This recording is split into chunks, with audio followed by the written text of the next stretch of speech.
सबसे पहले मैं यहाँ कुरुक्षेत्र भाईचारा जो पत्रकार है जितना हुमा के पहुँचा है और यहाँ संघर्ष की धरती है, संघर्ष करने वाले संयुक्त मोर्चे की प्रेस कॉन्फ्रेंस में आए हैं, उनका बहुत बहुत धन्यवाद करता हूँ। उसके बाद मैं अपने जो हमारे प्रेसिडियम में साथी थे उनके साथ इंट्रोडक्शन कराता हूँ। ये डॉक्टर अशोक मित्तल जी हैं, ये जोगिंदर अग्राहा जी हैं, मेरा नाम जगमोहन सिंह है, ये जोगिंदर नैन जी हैं, ये राकेश टिकैत जी हैं और ये केपी ये हैं, ये हमारे साथ हैं राजन अशोक तावले जी।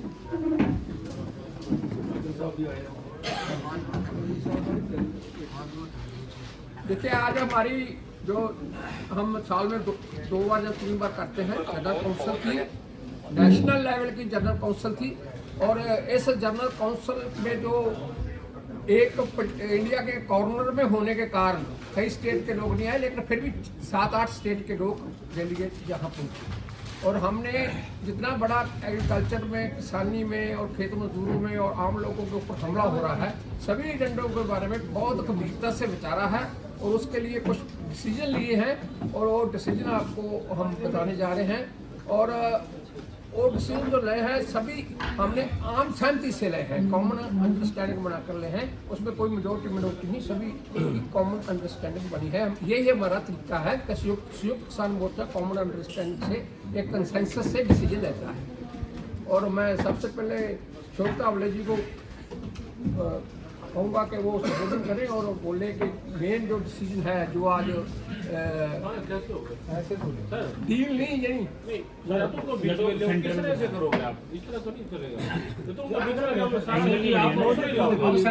आप बोल दो थोड़ा आगे पीछे देखिए आपने जो लास्ट जनरल काउंसिल थी उसमें प्रण किया था कि जब तक हम जीते नहीं और ये लोक विरोधी जो प्राइवेटाइजेशन है इसका खात्मा नहीं होता तब तक हम संघर्ष जारी रखेंगे।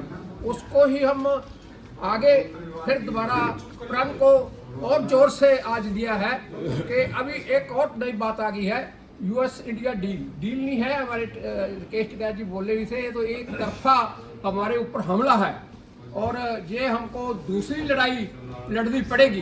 जो पहली लड़ाई अंग्रेज ब्रिटिश इंपीरियलिज्म के साथ लड़ी थी, अब अमेरिका इंपीरियलिज्म के साथ लड़ाई लड़नी पड़ेगी और वो हम सब लोगों ने आज ये फैसला लिया है कि वो लड़ाई के लिए तैयारी शुरू कर दें।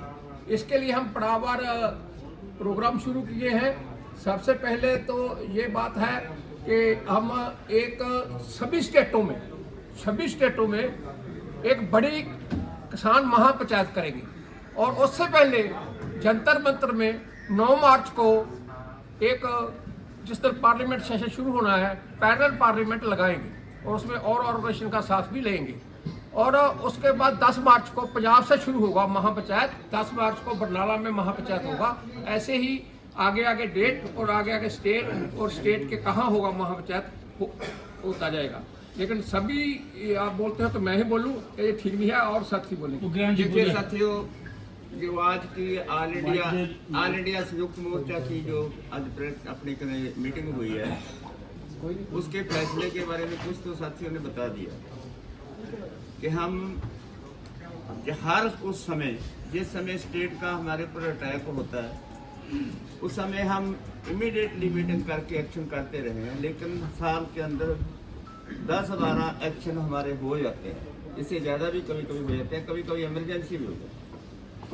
इस समय आपको भी पता है जो नए कानून लेकर आ रही है सरकार, पहले मनरेगा के लिए गए जो कानून का मनरेगा का रोजगार खत्म करने वाला सीड बिल आ गया, बिजली बिल 2025 आ गया, उसके बाद पहले लेबर कोड आया और निगमीकरण की लगातार नीति लागू कर रहे हैं और अभी ये आ गया जो नई ट्रेड मुक्त व्यापार डील हुई है। ये इसके बारे में इसका मतलब ये है कि सारे कारोबार जो है वो खतरे में है। इसके लिए हमने जो प्रोग्राम किए हैं पहले शुरू से किए हैं, 2 प्रोग्राम हम इससे पहले कर चुके हैं ऑल इंडिया जो बड़ी पद्धति से है, उसकी रिपोर्टिंग हुई है। एक 16 जनवरी को बड़ी गैदरिंग हुई है जिसमें मुलाजिम मजदूर और ठेका मुलाजम, बिजली काम में, टीचर, विद्यार्थी, खेत मजदूर, सब्जी काम में और किसान जथेबंदियों की ऑर्गेनाइजेशन इकट्ठी होकर बड़े एक्शन किए हैं, बड़ी गैदरिंग की है।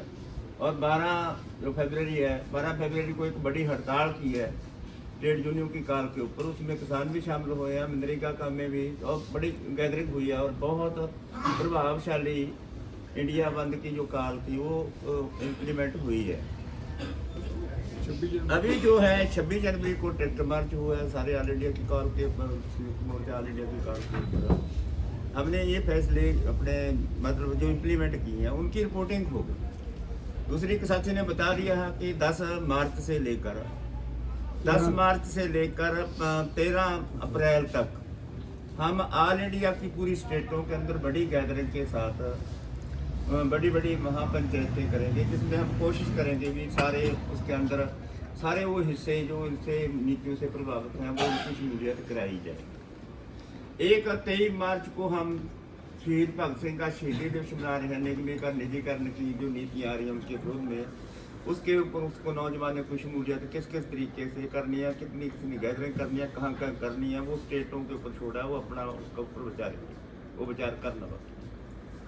और एक चिट्ठी हमें हाई कोर्ट सुप्रीम कोर्ट से आई है, उनकी एक कमेटी बनी हुई है जो पीछे MSP वगैरह की बात चल रही है कि खेती कैसे घाटे में जा रही है, इसमें कैसे कैसे क्या क्या करना, आपकी क्या सजेशन है। उसके लिए हमने एक कमेटी बनाई है जो उनसे बात करेगी और हम हमारा जो SKM का व्यू है वो उनके साथ साझी करेंगे। एक चिट्ठी आई है दूसरी कुछ गैर राजनीतिक जथेबंदियों के एक ग्रुप से जो हमारे साथ आगे की बात चलाने जा रहे हैं। उसके लिए हमने 5 मेंबरी कमेटी बनाई है। वो हमारी NCC के साथ राय मशवरे करके उनके साथ बातचीत करेंगे, उसका क्या पॉजिटिव होता है उसके बारे में सोचें। और बाकी बात की जो करने वाली है वो हमारे साथी हैं इधर आशीष मित्तल जी, ये बता सकते हैं। सर, अन्य जो किसान संगठनों को साथ लेंगे इसमें, क्योंकि SKM में तो बहुत सारे किसान संगठन शामिल थे, अब कुछ संगठन अलग हो चुके हैं। मांग वही है क्योंकि ट्रेड डील को लेकर गुरनाम सिंह चुड़ूनी भी मैदान में है, 10 संगठन किसान कुरुक्षेत्र में बैठे हैं धरने पर। कौन कौन से संगठन? देखो अपने अपने तौर पे संगठनों को लड़ने की आजादी है, हम एक साथ भी हैं सारे के सारे, हम और अलग अलग भी लड़ते हैं। देखो कॉमन मिनिमम प्रोग्राम की एकता है, इसके ऊपर हम सब लोग जो प्रोग्राम तय हो जाते हैं वो भी इम्प्लीमेंट करते हैं और अपने तौर पे भी कुछ लड़ते हैं, वो भी लड़ने की आजादी है। क्योंकि किसी को एक जथेबंदी नहीं है जी, एक प्लेटफॉर्म नहीं है। कॉमन मिनिमम प्रोग्राम के ऊपर हम इकट्ठे हुए हैं, उसके ऊपर जो SKM के प्लेटफॉर्म से बातें होती हैं वो होती हैं, बाकी सारे अपने अपने प्रोग्राम के लिए आज़ाद है।